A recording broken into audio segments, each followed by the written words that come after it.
Welcome to Adventures in Good Health, a weekly podcast where we explore natural approaches to the good life. And in that, I'm talking about good health. I am your host and aspiring herb geek, David Maloof. Today, our deep dive topic is constipation, a condition that affects many people. So much so that some people consider it normal. Well, constipation isn't normal, nor is it healthy.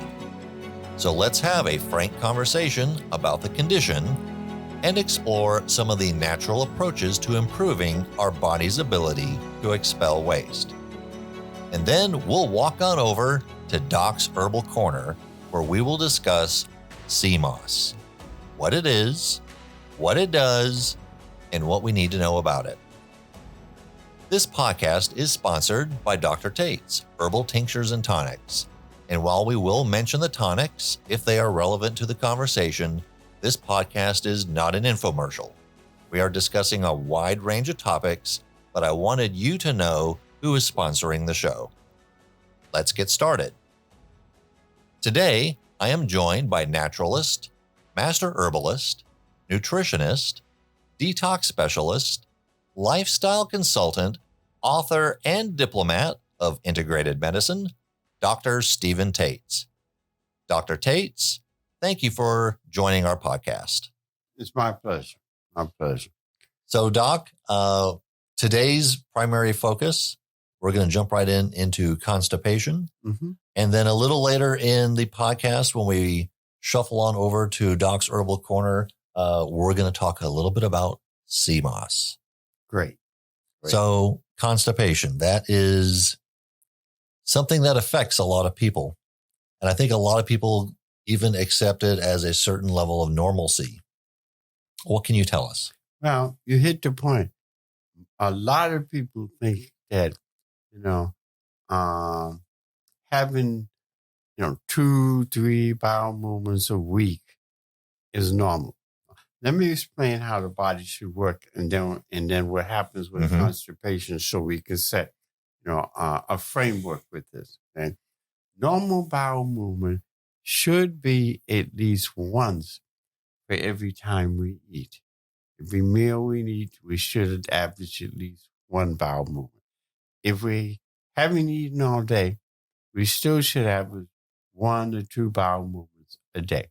We need to wake up in the morning, and after we drink our mandatory amount of water, that's 16 ounces of water. You all hear me? Water. I think we've been getting that message. Okay. Then you want your body, the natural function in the body should be a good cleanse, a bowel movement, first thing in the morning. When you're not having that, that's the sign this stuff is not right. When I say a good bowel movement, I mean the kind that I want to say gross, but when you look back in the commode, first thing it says, what the came out of me today kind of thing. Okay. I mean that level, because that people say, well, I have bowel movement and it's just, and I want to sound gross, but little pellets came out and they call that a bowel movement. That's not a good bowel movement. Okay. And then you want to have a couple of bowel movements a day. And when you have that couple of bowel movements a day, with everything else you're doing with your lifestyle, then that's going to help start to prevent the building of sickness and disease in the body. Most of the people I see, David, problem is that they average every other day. That's acute constipation. But they think that's normal. Well, because they've been doing that for probably years, every other day. It seems like their normal pattern. All their life. And their family is doing that all their life. Mm-hmm. That's acute constipation. When it gets to, 2-3 times a week, that's chronic constipation. But then the same thing comes into play. People think that that is normal because that's how that has been all their life. Problem is that when you store food waste, because the process should be you're digesting food. Hopefully that food is good food. Mm-hmm. There's a digestion. is the digestive enzymes in the body is going down through the, gastrointestinal tract, breaking up the food to semi-liquid mass. Then it gets into the intestines. Then the nutrients are absorbed through the intestinal area and into the blood. And then the waste product is deposited, in our large intestines, moves through our large intestines to be eliminated. That's the basic function. So, but with constipation, what happens is that process is stopped. So the digestive enzymes are not breaking down this food, maybe because the quality of the food, they couldn't break it down. The volume of food they took, they couldn't break it down. It gets down into the intestinal system. And with constipation, there's not an absorption of the nutrients, from in the small intestines, because the small intestines lining is blocked. So the nutrients that would absorb through that into the bloodstream can't, because the whole colon, the large and small intestines is blocked. So in many cases, the food you're eating, assuming that it's good food, you still may only be getting 10, 15% of the nutrients out of what you're eating because you're constipated, which will build problems with anemia over time, because your body's not absorbing the nutrients from the food, assuming that it had nutrients in it in the first place. Okay? So then this accumulates. It ferments, it spoils, it builds parasites. It starts to cling to the intestinal wall. So some of this waste will get hard as concrete along the linings of the large and small intestine, or create, I don't want to be graphic, but we need to understand it, create these little cesspools of waste sitting in the body, okay? Then after a while, this constipation, this waste from the food we eat that is fermented and spoiled, just like food that you've left in the refrigerator too long. Did you see it's fermented and broken down, have those funny little white hairs and stuff like that? That's what happens inside our body. So if food ferments like that in a refrigerator, imagine what it does inside our body, which tends to be a furnace. It ferments and hardens along the lining of the walls of the intestine. And the lining gets smaller and smaller and smaller as far as the waste trying to move out of the system. And when it keeps shrinking, the passageways get smaller and smaller for the food you're eating. So what ends up happening is it expands out, which causes you to gain the weight. Kind of that bloating. That bloating of gas and bloating of food waste, because it can't move out the way you want it to because of the quality of food or what's happening with the hardening and stuff. So it expands in your body. So the way our digestive tract works, it's kind of like a freight train in a sense. I mean, there's movement down there. The intestines are like some sort of like a muscle. So what's stopping that? What's stopping that in its tracks when someone is constipated? The hard waste and gas. Oh, okay, because this lining, and the people in the listening to the podcast can't see us, but say you put your fingers together on a big O. Okay. And then you get smaller and smaller and smaller, and that circle gets smaller and smaller and smaller to the point that it's almost like a pinhole, a small hole, rather than the right size it needs to be, which means some waste may come out over a period of time, but not the amount of waste. So stuff backs up. And it backs up in your intestinal area. It backs up in your lungs. It backs up in your sinuses. When I'm treating people with chronic sinus problem, from backup of mucus in their lungs and sinuses, the first thing I do is increase their bowel movements, or recommend increasing their bowel movement and increasing the blood circulation to get things moving from the center of the body. So when the body's trying to drain the waste, it can drain the waste out of the system. So obviously constipation is a well, let's say it's experienced by a lot of people.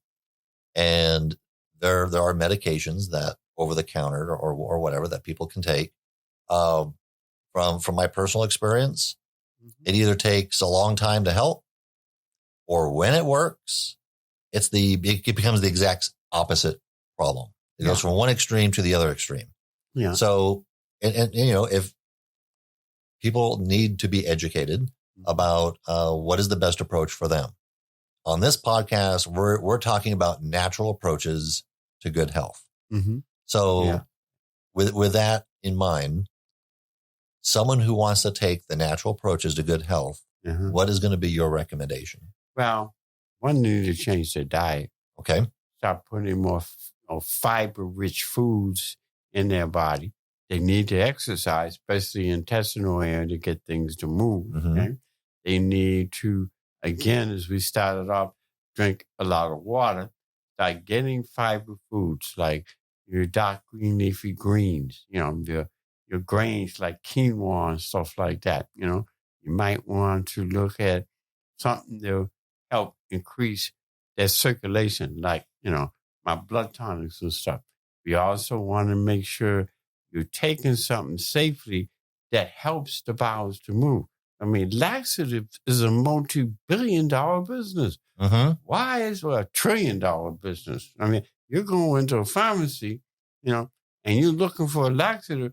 They got a couple of long aisles. There's certainly plenty of choices. Appear to be choices, and if there's that many choices, that's an indication of how many people are clogged, and the sinus conditions, the headaches, the earaches, all the stuff feeling in the chest. That's a backup of waste from the center of our body. So we need to exercise as well to start to strengthen those muscles. And I said the fiber foods, start eating in small portions, because you start to eat in small portions, and the body's going to start to try to digest better. The body's natural movement of waste has been hampered and shut down by the clogging. So the more we start moving things, the better. Simple hot water bottle things. Old-fashioned red hot water bottle. Right, yeah. Boil and put hot water and put a towel and put it on there for a few minutes, taking it off, put it on there a few minutes, taking it off. Helps soften up stuff, to help stuff start to move. Then it is about a lot of fiber-rich food. One of the things I found is really, really good as a food source is quinoa. Okay. Now, what is quinoa? It's a seed. It's similar to like rice, and people can look at it as Quinoa. Okay, easy to cook, tasteless, so you can season it to whatever flavor. But it's high in amino acids of protein, but very, very high in fiber. You have psyllium that people will use. You have senna and chickweed and stuff, but you have to use them in moderation, because they don't, too much of that can be a problem, okay? And our tonic things, just because you asked, we have a fat burning tonic that has senna and chickweed and stuff that helps, people lose weight, but it's helping people lose weight because it's helping the bowels to move. All right, so that's the herbal fat burner. That's the herbal fat burner. So it's helping the bowels to move, along with all the other stuff. People say, all I can do is take the fat burner and I'm okay. No, fat burner, maybe the blood tonic. All I need to do is take. So you mentioned the blood tonic. Again, this is not an infomercial about the tonics, but let's talk about it. First time I took the tonic, it made me move. Because it stimulated the circulation. But my point is that, the blood tonic and fat burner are important, like this is an infomercial, but it's part of a whole plan. Right. The exercise, the water, the fiber-rich foods, and making a change in your diet. You got to leave the donuts alone. You got to leave a lot of bread alone. You got to leave the stuff that clogs the system alone. Because here's the dangerous thing, and I mean dangerous underline. 90% of the diseases we suffer with starts with constipation. 90% of the diseases we suffer with starts with constipation. Deal with that. Okay. I have a saying, movement is life, stagnation is death. So the more you're moving, the more life you have, the more things are stagnant and backed up. The closer you come to what I call premature death. You died too early because you didn't know what to do for your body. Okay. So anything you take to help the bowels to move, you have to make lifestyle changes. You got to exercise. You got to drink water. You got to get a life. You got to reduce the stress. You got to watch what you're eating. You have to have all those things incorporated to have a good system. So it's not about just highlighting one thing, take my stuff. But you got to do some other kinds of stuff as well. Okay. And that is the initial most important thing to start making lifestyle change. Then look at what makes sense in order to help their body start to increase that flushing. It will slow down the aging. For you women, the skin outbreaks, the rashes, the discolorations, the changes in colors come from constipation. They can do all the stuff they want to do on the outside of the skin. But it's a backup of waste, and the body is trying to find a way to throw some of that out because the intestines are clogged. Right. So it backs up and it's trying to throw it out rather than movement down. And so you'll see the pump, the pimples and the bumps and everything on the skin. What that is a person's body's unsuccessful attempt at trying to cleanse impurities out of the body. You notice I said unsuccessful because it doesn't work, because it gets stuck. Waste and not coming out from my skin comes in the form of sweat or as the skin breathes. So that stuff, and if it's covering the whole body or the face and everything, that's just a small example of what's stored in the body. So you could clear up the skin with some different, products and stuff. That's not the source of the problem. Right. It's that stored up waste in the system that bloats and it builds gas. I mean, you can store gas. Like you heard me say, you can store food waste in your system for years. You can store gas in your body as long as that you store solid waste. Now, gas can be painful. That gas can push up against the nerves in your lower back, causing all kind of pains in your lower back. I've had people that swore they're going to have a heart attack because that gas backed up into their chest and they're grabbing. Well, yeah, it sometimes it almost feels like a type of muscle strain in your chest. Yeah, absolutely. Or a kidney stone. Yeah, it's a sharp pain. And when you're talking about, just because you mentioned it, stones in the body, like kidney stones, gallstones, that's waste from constipation. It's small and it's hard, which means it's been there for a long time. But that would not exist if we were following a healthy lifestyle, getting the bowel movement, making sure the blood circulates, helping the body to cleanse. Okay? That's why that even though we might mention some of the tonics, people were here and I want them to hear that, it's not about any one thing. It's about a combination of things.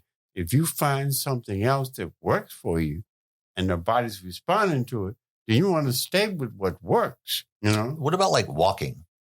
Walking, well, exercising. Yeah, just exercising in general. Exercising in general. I'm more partial to recommend my people to, get in a pool because the results are faster. Doing some stretching, absolutely. Going to a trainer, going to do some water aerobics or something, but doing some kind, whatever your favorite exercises might be, that will allow you to be consistent because you're strengthening the muscle. But you also want to do ab work because you're strengthening the abs and we strengthen the abdominal muscles, which is part of the large and small intestines. When you strengthen that, then the bowel movement will get better. The weight will come down because those muscles are stronger. But the more that weight sits in there, the weaker those muscles get, and the more that weight will stay in the middle of the body, screwing with the body. Bad breath. People with chronic bad breath, are not from just something they eat, but they can smell that odor coming out of their skin. That's a form of fermentation and spoiling. Yeah. That's I use those words. Fermentation and spoiling. And then from constipation, this is going to be some of the people going to say, ooh, really? But from constipation, you can build parasites in your body. Wow. Now, just from constipation. Yeah, I mean, it makes sense because your body wants to get all that out. Yeah. If you had waste in a trash can, and the trash can was covered and sealed, and then you open it up after a while, and you had food waste in there, what will you see? Little worms and stuff will develop. Nature is very interested in what it can do, and this is stuff, and again, not to be graphic, but, this is important to understand. Your goal is daily bowel movement, not weekly bowel movement. So when people are listening, you need to start looking at, ways of getting stuff to move out of the body. So you've gone over a number of ways, but I would like to go ahead and I would like for our listeners, assuming they're not driving, to pull out their paper and their pencil. And can you briefly, at a high level, just hit some of the bullet points in terms of actions that people can take? Okay. Water. And you've talked about people need to drink a lot of water. Yeah. Exercise. Eating small portions of food. Getting away from white foods and heavy, greasy foods and fried food kinds of things. All right. So get away from fried foods. You said white foods, like the heavily processed. Heavily processed foods. Okay. Making major changes in your diet. Exercise, sleep, water consumption, all the things that, everybody hears all the time about making changes. There's no quick fix. I can see people advertise. You want to lose weight? You don't need to diet. You don't need to exercise. Just take this XXX. That's a scam. Okay? I'm going to say just what it is. Because you're not doing the things that are going to help the body be able to respond. And start looking at foods that are anti-inflammatory, that are high in fiber. And that would be like your greens and your fresh fruit and your whole grains. Even some things like, fish and stuff because of the fatty acids and stuff in it. That's going to help as long as it's not fried. Eating small portions, like a saucer-sized amount of food. Not inhaling your food. Eating your food like you're at a boarding house, trying to get as much in your system as you can because the body cannot break that down. Eating too much or an abundance of food at one time. I'd be terrible at a buffet because I don't eat that much at one time. So it'd be a waste of money. So you think small portion, along with everything else that I've mentioned as starting point. There's supplements and herbs that you might need, like your multivitamins and stuff like that, your multi-minerals to help strengthen the body, help nourish the body. Protein shakes, that clean protein shakes to help, nourish the body in liquid form that absorbs directly into the system. These are some of the things that people can be doing, to help that. The exercise they got to do got to be ab work as well. You can't just do the arms and the legs. You got to do that center. You got to do that center of the body. And I can personally attest to the doc's blood tonic. Certainly does do its job. Yeah. You mentioned earlier sleep. So, spoiler alert, in one of our upcoming podcasts, we're going to do a deep dive on sleep deprivation. Oh, yeah. That's a whole nother thing that people don't realize how devastating that can be to our immune system. That's probably one of the top things that affects our immune system. That's another spoiler alert. Okay. Well, Doc, thank you very much for the deep dive on constipation. Now we're going to go ahead and I'd like to have us move on over to the Doc's Herbal Corner. Yay. Well, I like both sections. You like both sections. All right. Yeah. I'm 6 on one hand, half a dozen on the other. If we said, pick the favorite, I'm not going to pick. I like both sections because one, it's about something about health, and then the other section is about a particular herb or something that people can look at, and research in order to increase the ammunition they need to help with their body. Well, we have an herb that's coming up, and it's one that's very interesting because I hear a lot about it, and we're talking about sea moss, and we know some people who are doing some really interesting things with sea moss. But I'm trying to wrap my brain around what is sea moss? What do you mean, like literally moss from the sea? It's seaweed. It's seaweed. Just call it it's seaweed. Now, Irish moss and sea moss, there's a fine line between the two, kind of interchange, but it's seaweed. Just when you're in the ocean, it's seaweed. Not all seaweed in the ocean, but it's a seaweed. It's a seaweed. It's an algae. It's a seaweed. And it's extremely, extremely high in minerals. Now, sometimes we have certain herbs or certain things that are like the flavor of the month, or, flavor of the season. Right. And I hope sea moss is not one of those that just people, that's the flavor of the month and then they move to something else because, taking sea moss on a regular basis, when we talked about in the past, nourishing the body. We talked about ginseng in one of the previous podcasts. Right. Okay?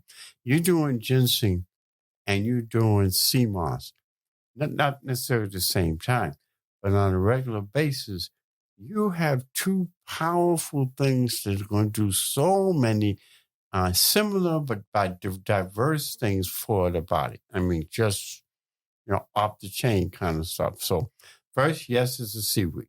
And you'll see sea moss in paste form. In the islands, sea moss is very popular because they do sea moss smoothies and sea moss drinks. Does this come from like a particular region of the ocean, or is it like everywhere? It's everywhere. Yeah.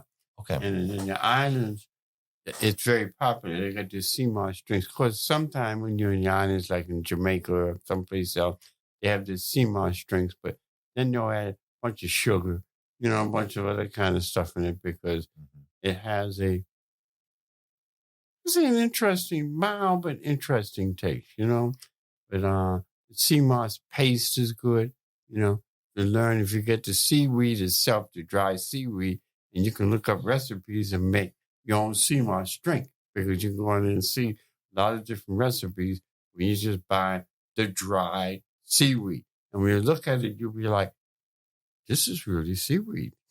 Okay.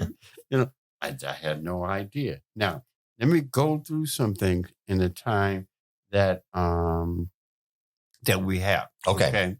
Just kind of a bunch of bullet points. So all right. Get a way to get all right. started. So we should already have our paper and pencil out. So let's go ahead. Okay. Sea moss is low in calories. Okay. Low in fat. No sugar. It's gluten-free for the people that, have gluten problems. Understood. Which is also important. Small amounts of protein, but a very, very good source of vitamins and minerals. Some of the vitamins and minerals, we're talking about high levels of this, okay? High levels of calcium, magnesium, which helps with nerves and muscles, potassium, iodine, iron, vitamin C, vitamin A. Now, some people talk about iodine, was very high in iodine to be concerned about the thyroid, especially thyroidism. They recommend, because of the excess iodine that's produced, to not use things that are high in iodine. And that's true in a lot of things. Seaweed sea moss, you can get away with doing that. Moderation if you have an overactive thyroid, but it's not like you can't use it. But when you're underactive, it becomes like really, really essential, to build. Okay. But you can use it on both ends. It's just one, it's more moderation than with the other side. Okay. It helps strengthen the immune system. And part of the reason for that is because of the high amount of the calcium, magnesium, potassium, iodine, iron in the system. Okay. The seaweed goes back thousands and thousands of years, just like ginseng. So it's one of those ancient herbs. It's not a new kid on the block. And it's called Chondrus crispus, which is the actual botanical name. Okay. And it's like a type of what they call red algae. This is fact. It supports your gut health. When we talk about this digestive issues, so it's going to help with the gut. It's high in fiber.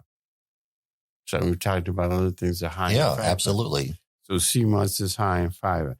It's very rich with what we call prebiotics. Was you ever heard the thing about probiotics? Yes. Okay.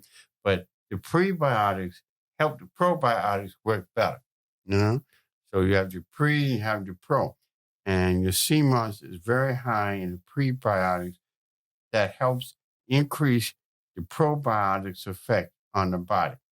It helps with constipation. It enhances that gastrointestinal tract. That's because of the prebiotics that help the probiotics, which puts good bacteria and flora in your system. That also cuts down on women with potential infections because they don't have enough of that good bacteria in their system. So it helps enhance that. It also helps with IBS or inflammatory bowel issues. That inflammation in the bowel that is like extremely, extremely disruptive to the body. For prebiotics is more important than the probiotics because without the probiotics is not going to work as well. I don't care what they say. Some of the other things that have prebiotics and probiotics like yogurt, kefir, kimchi, miso, tempeh. So those are some of the foods that are rich in prebiotics. But a lot of these food people don't eat.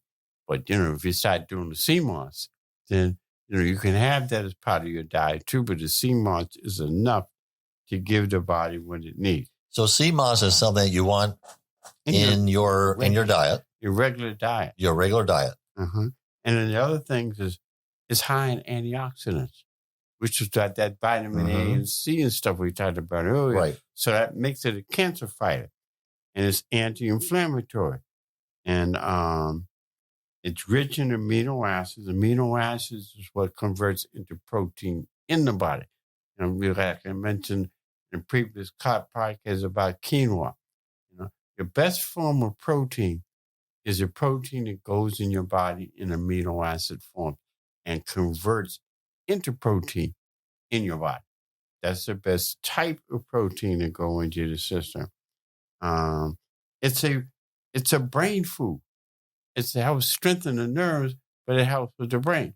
So things like ginseng, things like sea moss, Irish moss, they feed the muscles and nerves in the brain. So it's a brain food that helps with memory and concentration.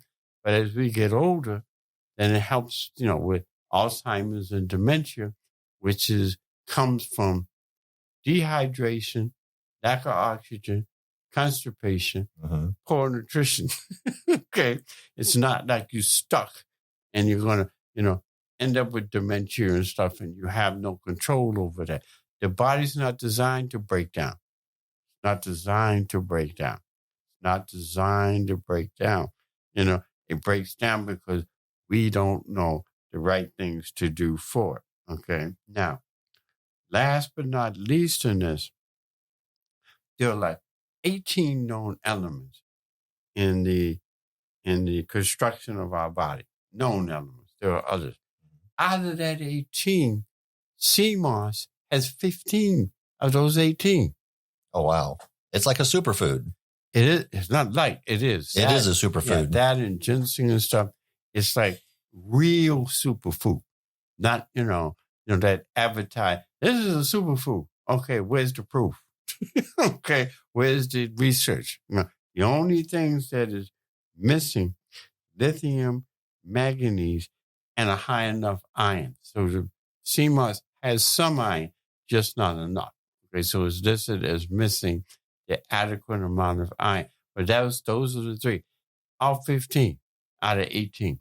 So that's something you want on a pretty regular basis. You have that, you have your ginseng, you have the tonics, you have the bitters, You see what I'm trying to lead to? Well, I see, as we're going through this podcast series, I see we're weaving a story. Yes, absolutely. And we're just early on this journey. Mm-hmm. But it's fascinating. I mean, you've just told us about a sea moss, which I've heard of seaweed. I wasn't that familiar with sea moss. Mm-hmm. Which is a seaweed. Which is a seaweed. It's a superfood. Yeah. And you mentioned amino acids. I mean, that is truly that is literally a building block of life. Yeah, for our body. And it's very high in that. So, taking sea moss on a regular basis, you just got to be sure, the people that, you're getting it from.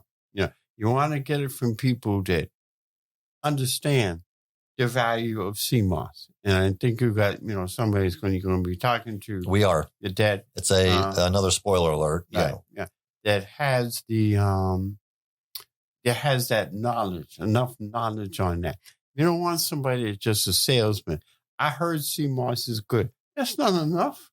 You want somebody that can kind of break it down, even to some degree, so that people can appreciate this is not just marketing, just to have me buy something, that it can actually start explaining, some of the value of it. I've just set the tone, from, where I'm coming from, that is something that you want to be consuming on a regular basis, along with a couple other things we mentioned. Then you slow down the aging, David. You slow down the aging, and you can stop the aging. Then it can reverse. And some of these things actually make the body respond better. I want to be 72. How much gray hair do I have in my head? Right? None. I may get a couple of strands in here, and I still have hair. Yes, you do. I mean, sometimes I don't cut it, I look like a barbarian, but that's the value of the body. And I want to say, as we end this part of it, that it doesn't really make a difference with your age. Some people say, well, I'm in my 70s now. It's too late. Are you breathing? Are you functional? As long as you're breathing and you're functional, it's not too late. It's just you got to get started. Yeah, you're behind, but you can catch up some by knowing the right things, which is one of the reasons for this podcast, to give people enough information, enough avenues to go into that's going to help make major changes in their life. Doc, how can people reach you? Best number to want to reach me directly, want to get some counseling or some guiding from a mad scientist, okay, they can call me at 404-943-1171. And if someone is interested in the tonics? Then the best number would be 404-459-8696. Perfect. Mm-hmm. Doc, this is amazingly informative. Mm-hmm. I am glad we're doing this podcast, tapping into some of your knowledge. Hopefully our audience is taking notes and we're taking action to live a healthy life. And you're going to run out and get you some sea moss and some ginseng. Well, okay. Mm-hmm. I mean, it sounds very interesting. Yeah. Absolutely. And yes, I will. Yeah, I'm sure you will. I have no doubt. All right. Thank you, Doc. Thank you. And now, a quick word about our sponsor, Dr. Tates, Herbal Tinctures and Tonics. Dr. Tates all-natural herbal formulas, which are the true definition of herbal tonics, have been available for over 20 years. These specially formulated herbal tonics are designed to help cleanse, heal, rebuild and revitalize your body, which will help improve your overall health. Dr. Tates offers the Herbal Blood Tonic, Doc's Detox, Herbal Fat Burner, Herbal Female Tonic, and Herbal Male Tonic. If you would like to learn more about the tonics and where to pick up your bottle, call 404-459-8696 or visit Dr. Tates at drtates.online. That's drtates.online. Or you can simply Google Dr. Tates Herbal Tinctures and Tonics, and you will find a great deal of information on the internet. That does it for this episode of Adventures in Good Health. And we would like to hear from you regarding this podcast and any suggestions you have for future podcasts. You can reach us at Facebook, Instagram, and YouTube. Please subscribe and leave a rating or a review. Until next week, this is David Malouf exploring natural approaches to good health.